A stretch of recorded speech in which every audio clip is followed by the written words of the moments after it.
Gracias inicialmente a los chicos de Cancha 1 por la invitación y felicitaciones por este tipo de eventos, que bueno, si uno lo sabe aprovechar siempre son nutritivos. En segundo lugar, un agradecimiento a ustedes por estar acá presentes. Quiero creer que estar acá en este auditorio competía con estar tomándose una cerveza o viéndose algo de Netflix o bueno, algún otro menú que compite con todas estas cosas. Así que bueno, gracias por estar acá con nosotros.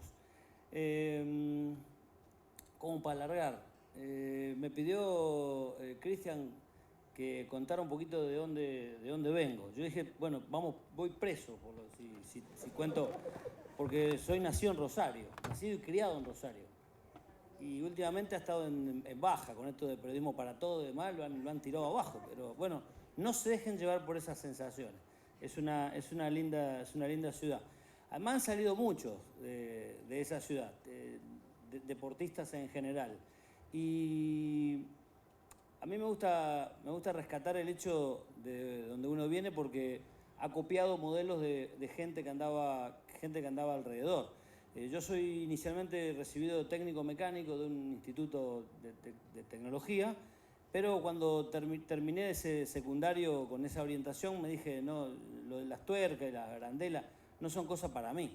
Y encontré en quien era mi preparador físico, yo jugaba al rugby en ese momento allá en Rosario, encontré en mi preparador físico un tipo que yo veía todo el día de buzo, quemadito, con la agüita, trabajaba en rugby, trabajaba en Rosario Central, tenía un gimnasio, dije, esto para mí. Y evidentemente esto de la educación. Y le pregunté, ¿pero y vos qué haces? Bueno, en ese momento no había una tecnicatura en deportes, o sea que no quedaba otra que hacer la carrera de educación física. Cosa que no me arrepiento, creo que si volvería a tener 20 y pico la empezaría más temprano, la carrera de educación física, porque me ha dado un espectro de trabajo muy grande. Fui desechando de a poco aquello que realmente no me gustaba, como era trabajar en el patio del colegio o trabajar en ámbitos de salud. Concretamente me fui dedicando a lo que era esto de vivir del sudor ajeno, que es un poco lo que mi vieja me decía. Es por ahí. Y bueno, aún hoy, después de muchos años, sigo viviendo el sudor ajeno. Así que independientemente de los resultados, está bueno haber comenzado desde la educación física.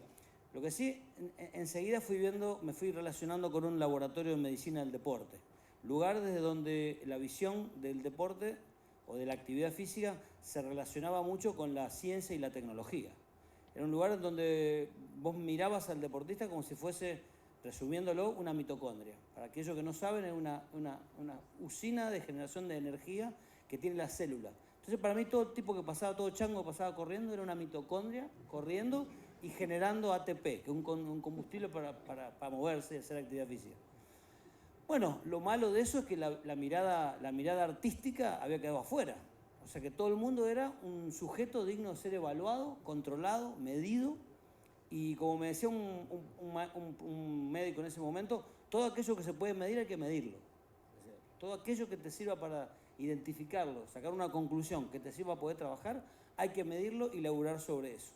Entonces, rescato de alguna manera el hecho de haber trabajado dentro del laboratorio porque me ayudó a tener una mirada crítica u objetiva de aquellos valores que empezaban a relacionarse con la performance. O sea, este tipo tiene que correr un poco más, este tipo tiene que saltar un poco más, este sujeto tiene que mejorar determinada cualidad. Y el modelo de trabajo en esas épocas, los 90, estaban muy relacionadas, como dijo Cristian antes, con la performance desde el punto de vista de las capacidades biomotoras. O sea, si vos no saltabas bien, si no tenía ciertos niveles de potencia, si no tenía cierta resistencia a los gestos de velocidad, y bueno, evidentemente la relación con la performance iba a pasar exclusivamente por la parte artística, o sea, concretamente por la parte del talento, por aquello que venía más de fábrica, que es lo que le estábamos mejorando en campo. Y repito que en esa época esa mirada me ayudó a darme cuenta que me faltaba todo lo otro, ver aquello que tenía que ver con el tipo en cancha, con la mejora de la performance de un atleta, pero haciendo cosas que tenían que ver con lo específico. Porque en el laboratorio es más fácil de medir un tipo que pedalea, un tipo que corre, un tipo que nada, o sea, alguien que está haciendo una actividad cíclica y que no siempre en su performance tiene una correlación directa con lo que luego hace concretamente dentro de la cancha. Dicho de otra forma, había que seguir haciendo trabajo de campo y seguir trabajando con cosas que tuvieran que ver en lo específico con la disciplina en la que el tipo trabajaba.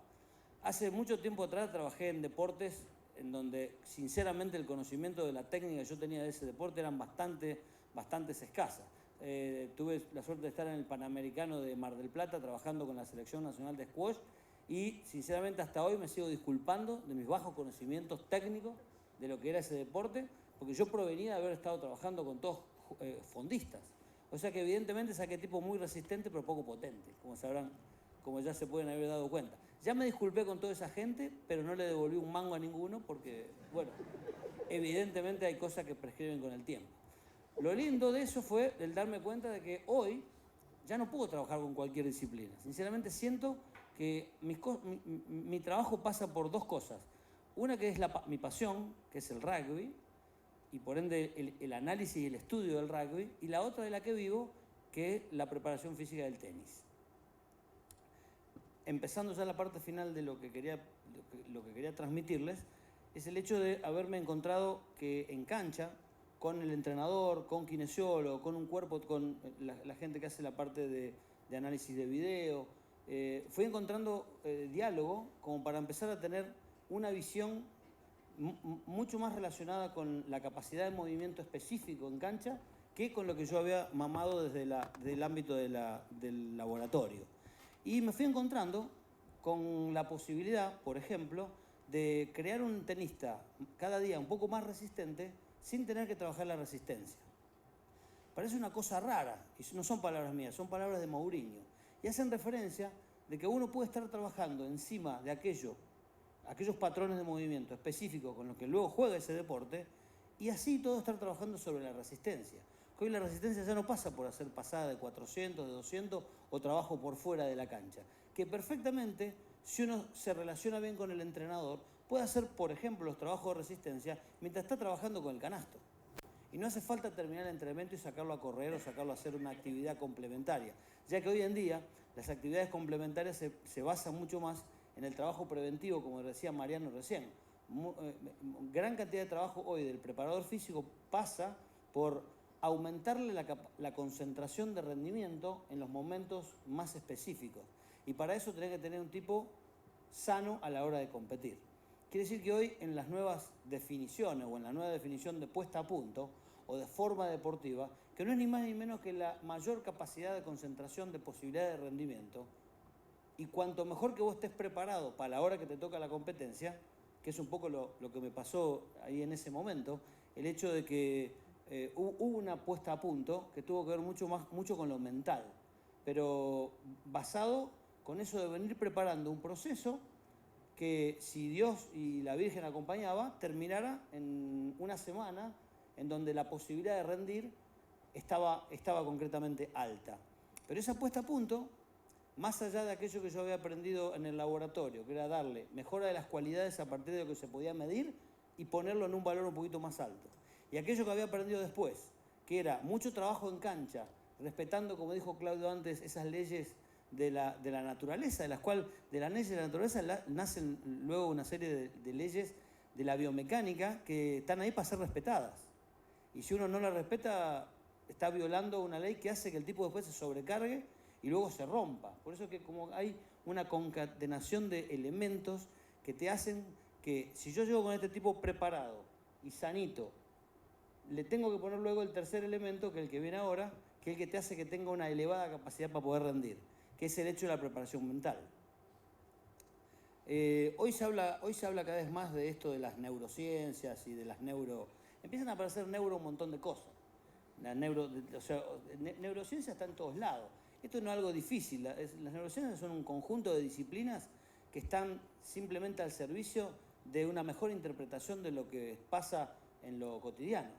Dicho, lo estoy diciendo de una manera muy simple. Si lo quiero hacer un poquito más complejo, me animaría a decir que las neurociencias son como una telaraña que conectan diferentes disciplinas, no siempre las específicas, las que nosotros hemos estudiado, pero que te dan una respuesta de los fenómenos que ocurren a partir de otra posición. Y empieza a ser lindo ver como una persona que llega bien físicamente, y apunto para allá porque estoy hablando de ella, que llega bien físicamente, llega bien desde el punto de vista tenístico, uno le empieza a agregar cosas de la confianza, hacerle creer que es más linda de lo que realmente es, hacerle creer que le puede ganar absolutamente a cualquiera que se le ponga enfrente. Y esto no es magia. Hay cierta metodología, la cual es muy larga de describir, que te lleva a que un tipo preparado físicamente se encuentre en el momento adecuado, a la hora adecuada, con esa concentración de capacidad para rendir, con una cabeza creyendo que es capaz de ganarle a todo el que se le ponga enfrente. Y no fue ni más ni menos que la suerte que yo tuve, estar ahí cerca de esa persona que se sentía con posibilidad de ganar. Y me gustaría rescatar unas últimas palabras que son las de el filósofo Reinaldo Merlo, cuando dijo el famoso paso a paso, que realmente es así. A una medalla se llega pensando concretamente en el desafío que tenés cada día, especialmente pensando que la semana anterior a esta competencia habíamos hecho semifinales en Florianópolis y en 5 días habíamos competido 4, llegamos a Río, se descansó un día, se entrenó completo, se entrenó y luego se jugaron 3 partidos, un día llovió y por suerte vino la recuperación y otra posibilidad de supercompensar y sentirse bien, y luego se jugaron 3 partidos seguidos para llegar a la final. ¿Cómo habrá sido eso de sentirse bien desde el punto de vista de la cabeza? Que en el partido de semifinal jugando contra Kvitova hubo un punto que fue de 33 golpes en total, en donde la rival de Mónica terminó en el piso con la raqueta desparramada por allí, y Mónica se dio vuelta, levantó la mano, nos hizo así, y luego nos comentó que en ese momento sintió que el partido estaba para ella, que había que seguir haciendo lo que venía haciendo, si no el entrenador la cagaba trompada. Claro, porque, a ver, ¿para qué va a cambiar si se te está haciendo bien?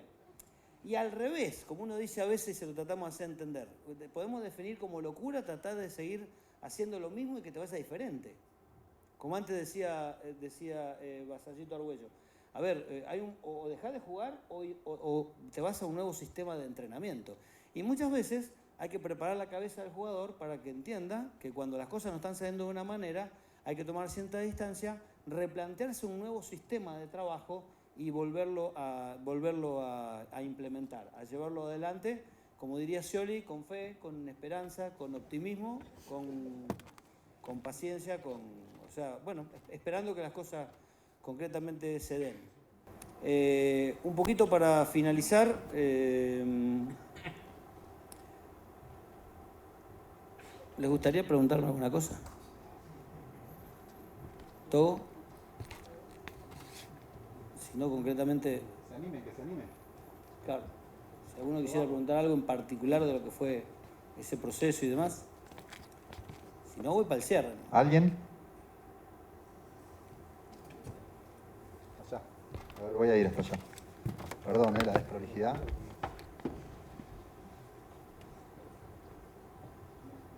¿Quién levantó la mano? ¿Qué tal? Buenas noches.